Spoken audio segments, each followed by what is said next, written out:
La Bible du semeur. Proverbe chapitre 17. Mieux vaut n'avoir qu'un crouton de pain sec et vivre dans la tranquillité, que dans une maison où l'on festoie beaucoup tout en se querellant. Le serviteur intelligent gouvernera le fils indigne, et recevra sa part d'héritage avec les frères. Le creuset épure l'argent, et le four l'or. Mais les cœurs, c'est l'Éternel qui les éprouve.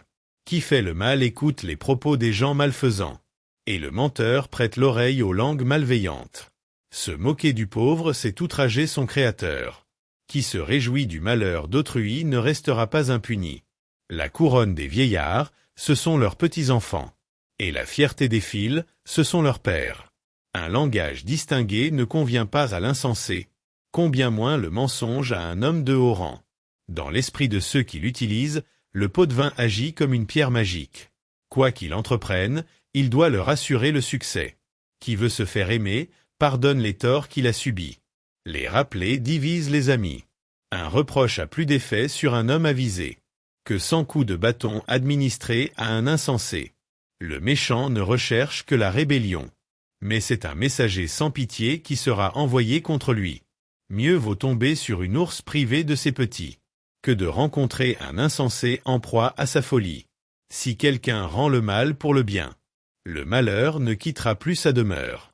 Commencer une querelle, c'est ouvrir une brèche dans une digue.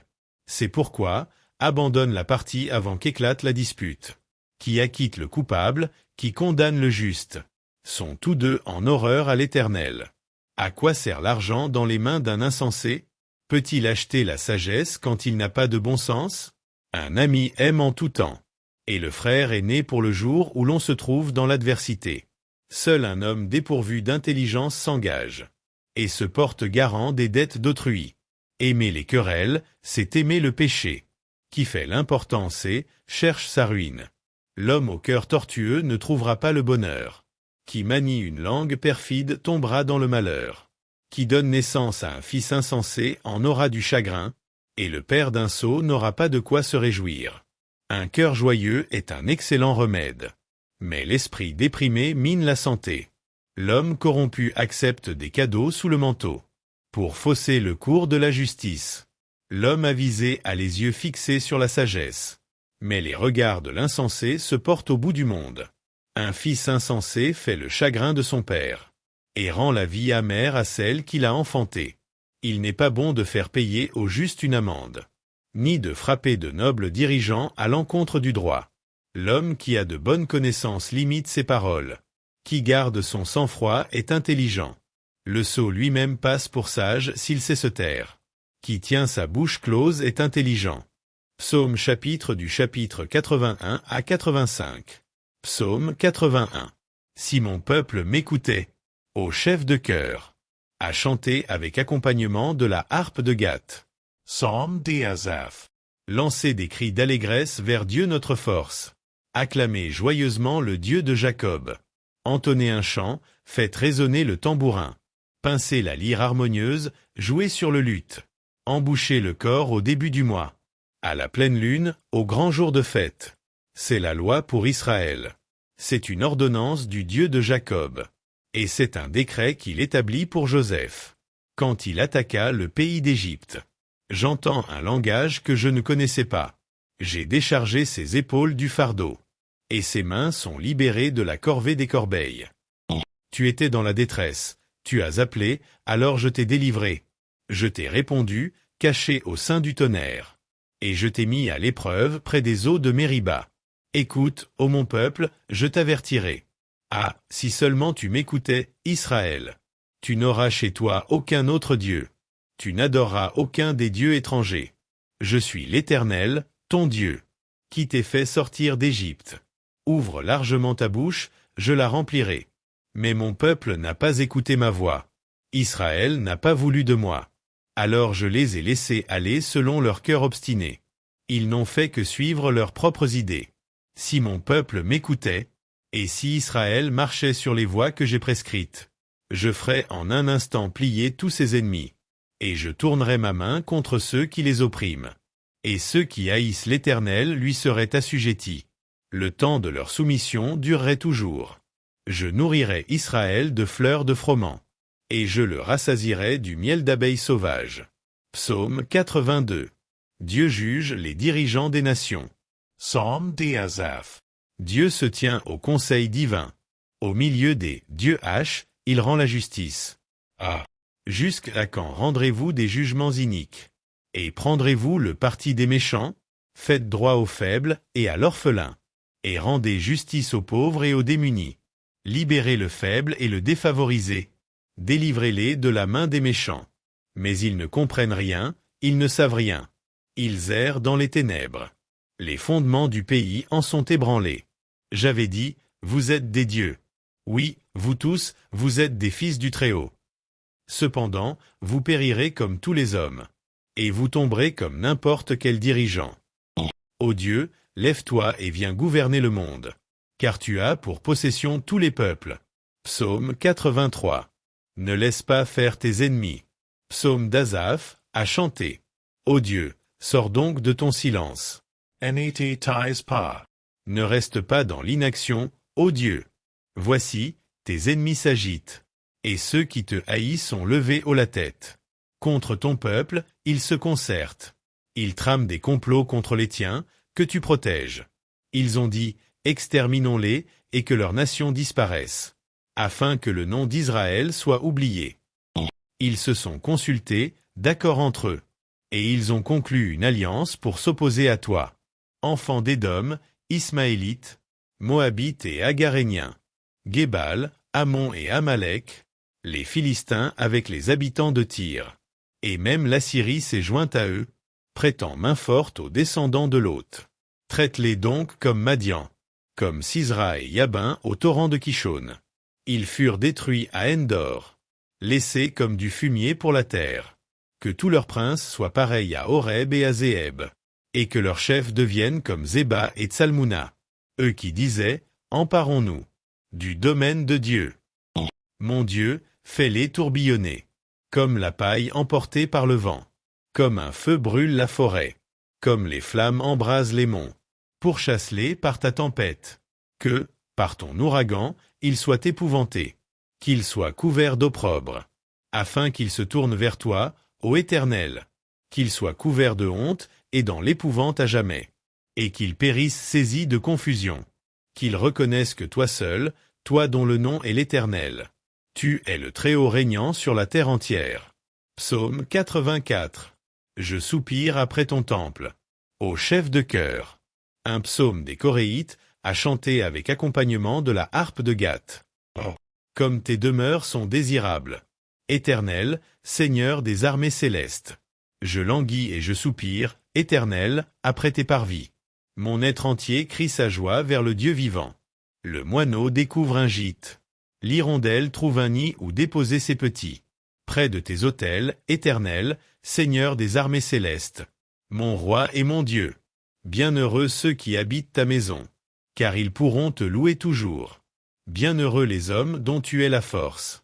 Dans leur cœur, ils trouvent des chemins tracés, car lorsqu'ils traversent la vallée des larmes, ils en font une oasis, et la pluie d'automne vient la recouvrir de bénédictions. D'étape en étape, leur vigueur s'accroît, et ils se présentent à Dieu en Sion. Éternel, ô Dieu des armées célestes, entends ma prière.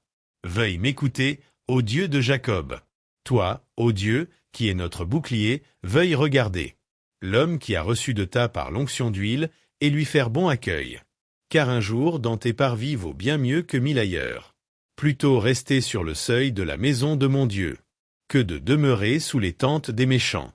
Car l'Éternel Dieu est pour nous comme un soleil, il est comme un bouclier. L'Éternel accorde bienveillance et gloire. Il ne refuse aucun bien.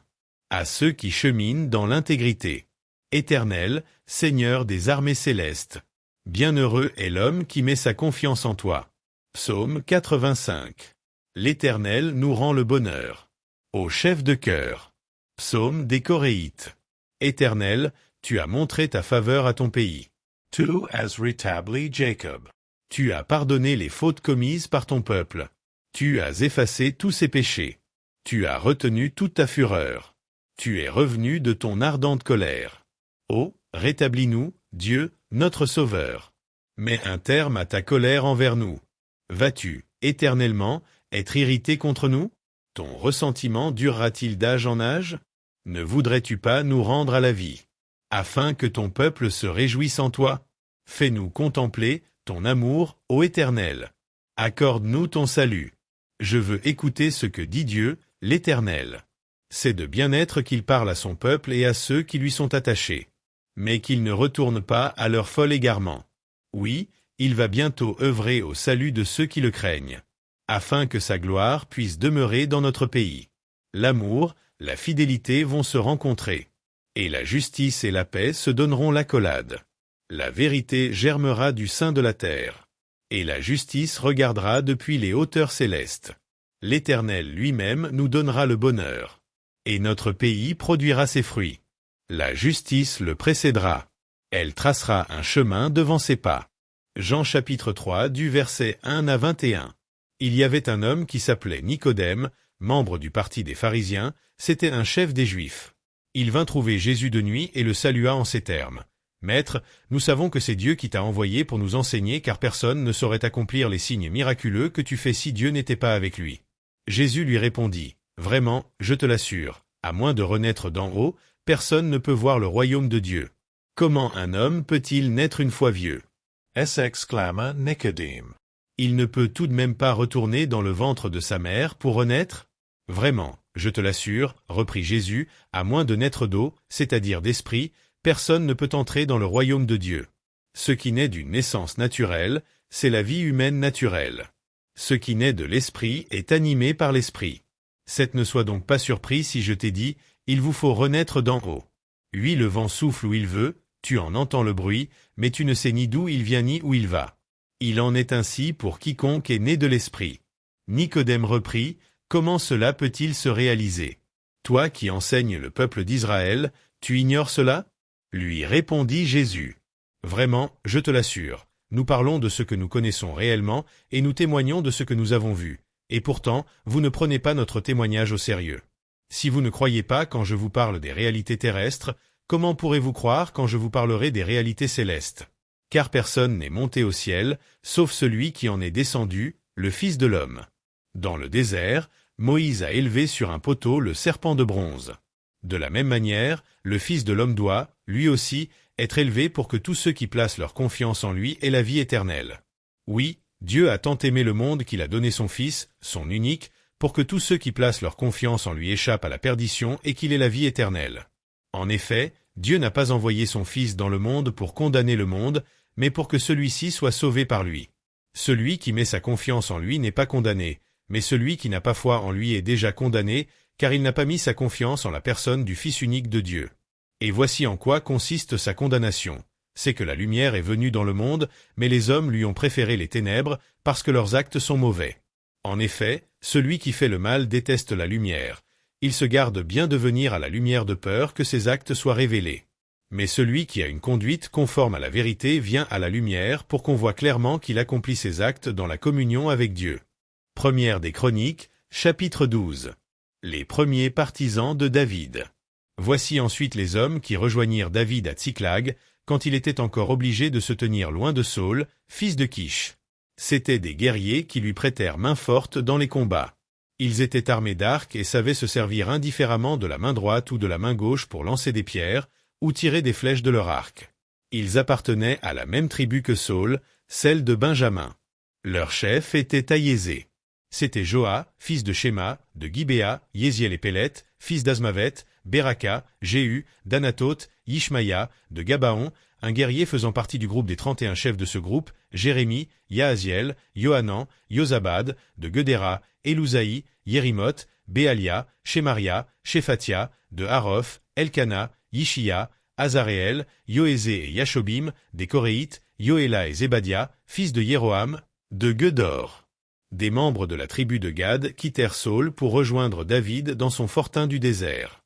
C'étaient de valeureux guerriers, des soldats exercés au combat, sachant manier le bouclier et la lance. Ils étaient aussi braves que des lions et aussi rapides que des gazelles sur la montagne. Ézer était leur chef, puis il y avait Abdia, le deuxième, Eliab, le troisième Mishmana, le quatrième, Jérémie, le cinquième, Ataï, le sixième, Eliel, le 7e, Johanan, le 8e, Elzabad, le 9e, Jérémie, le 10e, et Macbanaï, le 11e. Ces membres de la tribu de Gad étaient tous des chefs militaires. Le moindre d'entre eux était capable de se battre contre 100 hommes et le meilleur contre 1000. Ce sont eux qui traversèrent le Jourdain le premier mois de l'année, à l'époque où il déborde sur toutes ses rives, et qui mirent en fuite tous les habitants des vallées latérales, à l'est comme à l'ouest. Des hommes des tribus de Benjamin et de Juda rejoignirent aussi David dans son refuge fortifié. David sortit au-devant d'eux. Il prit la parole et leur dit, « Si vous venez me trouver dans des intentions pacifiques, pour m'aider, nous serons alliés, vous et moi. Mais si c'est pour me trahir et me livrer à mes ennemis, alors que je n'ai commis aucun acte de violence, que le Dieu de nos ancêtres en soit témoin et qu'il juge. » Alors l'Esprit de Dieu s'empara d'Amasaï, le chef du groupe des 30, qui s'écria, « Nous sommes avec toi, David, fils d'Isaïe, oui, nous sommes de ton côté. Que la paix te soit assurée, une parfaite paix. Ainsi qu'à ceux qui te soutiennent, car ton Dieu te soutient. » David les accueillit et en fit des chefs de ses troupes. Des hommes de la tribu de Manassé se rallièrent à David, lorsqu'il vint avec les Philistins au combat contre Saul. En fait, David et ses hommes ne se joignirent pas aux Philistins, car les princes philistins les renvoyèrent après s'être consultés. Ils se disaient en effet, « David risque de passer du côté de son ancien souverain Saul et de nous livrer en son pouvoir. » C'est quand il partit pour revenir à Tsiklag que des gens de Manassé se rallièrent à lui. Adna, Yozabad, Yediaël, Mikaël, Yozabad, Eliou et Tsiltaï. Chacun d'eux était chef de milliers dans la tribu de Manassé. Ce fut un sérieux renfort pour David et ses troupes, car c'étaient tous de valeureux guerriers et ils devinrent des chefs dans l'armée. Journellement, des hommes venaient se joindre à David pour le soutenir, si bien que son armée devint bientôt immense, c'était comme l'armée de Dieu. L'armée de David s'agrandit. Voici le nombre des soldats et de leurs chefs, équipés pour faire campagne, qui rejoignirent David à Hébron pour lui transférer la royauté de Saul, comme l'Éternel l'avait déclaré. De la tribu de Juda, 6800 hommes vinrent le rejoindre, ils étaient tous armés de boucliers et de lances et équipés pour la guerre. De la tribu de Siméon, 7100 valeureux guerriers prêts à combattre. De la tribu de Lévi, 4600 hommes, ainsi que Yehoyada, le chef des descendants d'Aaron, qui était accompagné de 3700 hommes. Sadok était un jeune homme de valeur dont le groupe familial comptait 22 chefs. Des membres de la tribu de Benjamin, la tribu de Saul, il y en avait 3000, dont la plupart étaient jusqu'alors attachés au service de la maison de Saul. De la tribu d'Éphraïm étaient venus 20 800 valeureux guerriers, tous des hommes renommés dans leurs groupes familiaux. De la tribu de Manassé, 18 000 hommes furent nommément désignés pour aller proclamer David roi. De la tribu d'Issachar, 200 chefs vinrent avec les hommes de leur tribu qui étaient sous leurs ordres. C'étaient des gens qui savaient discerner comment Israël devait agir en fonction des circonstances. De la tribu de Zabulon, 50 000 hommes, bien entraînés et parfaitement équipés de toutes les armes de guerre. Ils étaient prêts à combattre d'un cœur résolu. De la tribu de Nephtali arrivèrent 1000 officiers accompagnés de 37 000 hommes armés de boucliers et de lances. De la tribu de Dan, 28 600 hommes prêts au combat. D'Azer, 28 600 hommes entraînés à la guerre et prêts à combattre. Des tribus installées à l'est du Jourdain, c'est-à-dire de Ruben, de Gad et de l'autre demi-tribu de Manassé, vinrent 120 000 hommes équipés de toutes les armes de combat. Tous ces hommes de guerre vinrent à Hébron en ordre de bataille, d'un cœur sans partage, pour proclamer David roi de tout Israël. Tous les autres Israélites étaient également unanimes pour conférer la royauté à David. Ils passèrent là 3 jours avec David, mangeant et buvant ce que leurs compatriotes leur avaient préparé. Les gens de tous les environs, jusqu'à ceux des tribus d'Issachar, de Zabulon et de Nephtali, apportaient des vivres sur des ânes, des chameaux, des mulets et des béhufs, de la farine, des paquets de figues sèches et de raisins secs, du vin, de l'huile, des béhufs et des moutons en quantité, car la joie régnait en Israël. Zacharie 2. Les cornes et les 4 forgerons. Je levai les yeux et je vis 4 cornes. Je demandai à l'ange qui me parlait, que représentent ces cornes? Et il me répondit, ces cornes représentent les puissances qui ont dispersé les habitants de Juda, d'Israël et de Jérusalem. Puis l'Éternel me fit voir 4 forgerons. Que viennent-ils faire? Demandai-je. Il me répondit, ils sont venus pour faire trembler les nations qui ont dispersé Juda, de sorte que personne n'osait plus relever la tête. Ils abattront les cornes de ces nations qui ont levé leurs cornes contre Juda pour en disperser la population. L'arpenteur. Je regardai et je vis un homme qui portait un cordeau d'arpenteur. Je lui demandai, Où vas-tu? Il me répondit, je vais mesurer Jérusalem pour en déterminer la largeur et la longueur. Comme l'ange qui me parlait s'en allait, un autre ange vint à sa rencontre et lui dit, cours dire à ce jeune homme là-bas, il y aura un jour tant d'habitants et de bêtes dans Jérusalem que la ville restera ouverte, sans muraille. Je serai, moi-même, pour elle comme une muraille de feu tout autour d'elle, l'Éternel le déclare, et je serai sa gloire au milieu d'elle. Allons, allons, fuyez. Partez de ce pays du nord, c'est l'Éternel le déclare, car je vous avais dispersés aux quatre vents du ciel l'Éternel le déclare. Allons, Sion. Échappez-toi, toi qui es installé dans la cité de Babylone. Car voici ce que dit le Seigneur des armées célestes, lui qui m'a envoyé avec autorité, au sujet des nations qui vous ont dépouillés. Celui qui touche à vous, c'est comme s'il touchait à la prunelle de mon œil. Oui, je lèverai la main contre elles, elles seront pillées par leurs esclaves, et vous saurez que l'Éternel, le Seigneur des armées célestes, m'a envoyé. Pousse des cris de joie et sois dans l'allégresse, communauté de Sion, car je viens habiter au milieu de toi, l'Éternel le déclare. En ce jour-là, beaucoup de gens des peuples non israélites s'attacheront à l'Éternel et deviendront mon peuple. Et je demeurerai au milieu de vous, et vous saurez que l'Éternel, le Seigneur des armées célestes, m'a envoyé vers vous. Et l'Éternel fera de Juda son domaine, son patrimoine, sur la terre sacrée F, et il choisira de nouveau la ville de Jérusalem. Que, devant l'Éternel, toutes les créatures fassent silence, car le voici qui se réveille et sort de sa demeure sainte.